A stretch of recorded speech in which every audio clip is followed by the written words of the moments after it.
Now, can you tell me the status of the Duffields in this community, both historically and their impact on whatever, economy, war? Okay. Duffields moved here. The first one was William, probably in the 1825s after Thomas Brock died. Okay. His wife was Margaret Brock, so he inherited the property from his father-in-law, and it was quite extensive. And that house is one that sits in a draw, and I mean it's steep up above that. I mean it's in the hollow. Then probably in the I would say 1833, somewhere in that area, John R. and Andrew moved into the area and bought a lot of land, as you saw based on those maps. So did they come into this community with money? Yes. They didn't necessarily make their money here. That's correct. They wouldn't have been, we talked the other day, they wouldn't have been considered rich in terms of dollars, liquidity I guess, but right. They were rich in terms of land. That's correct. Right. Now, they were buying this land? They were buying the land, yes. Step up here with me if you want. Their father, Robert, came from an extremely wealthy family. Yeah, you were telling me they were, with quotations around the extremely wealthy yes. part. Robert's grandfather was Benjamin Duffield. At the time of his death, he owned over 200 parcels of land in Philadelphia. Wow.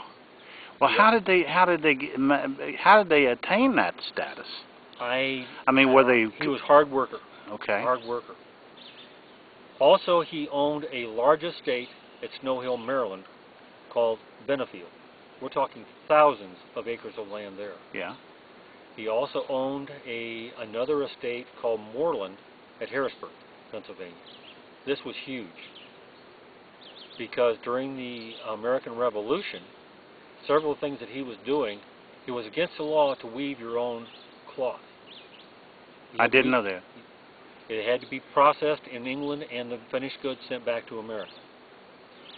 He had weavers on the estate. So they had a concept of trade balance, didn't they? Yes. One of the people that was a hideout during the American Revolution on Moreland was Thomas Paine.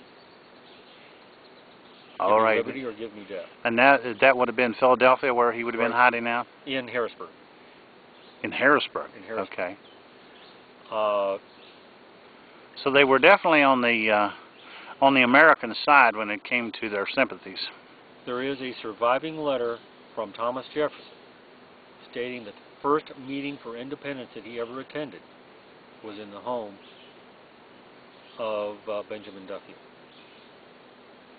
Benjamin Duffield's neighbor was Benjamin Franklin. No, that was Edward. Wasn't it? That was Edward. Excuse me. That's Edward. That's right. That's the grandson. Edward,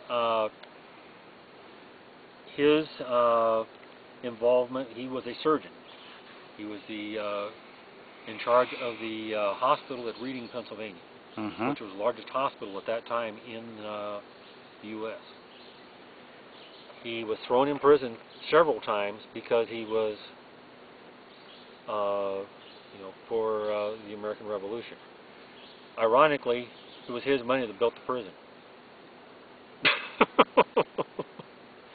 Now to add to we're talking about the same person whose descendants eventually came to Pocahontas County, right? And bought a lot of land here. Right. Any chance that would he have survived to come to this place at any point? No. Okay. Benjamin died in 1740. His son that we're descended directly from was Abraham. He died in 1745. Robert, yes. If you look in Hardesty's book of West Virginia, Robert is listed as one of the original settlers of Pocahontas County. Okay. And how was he related to this rich man? That would be the grandson. Grandson. Okay. In Benjamin's will, he gave 5 shillings to Abraham. That was his son. He gave 50 pounds to Robert. To his sister, he gave 50 pounds. To the older brother, he gave 100 pounds. Kind of let you know that his son Abraham was kind of like the black sheep of the family Yeah. for some reason. So Abraham's the guy here with the No, that's No, the that- grandson. that's the grandson. That's Okay. That's the great. I'm just trying to get it in sort of a timeline here. Yeah, that's a great grandson.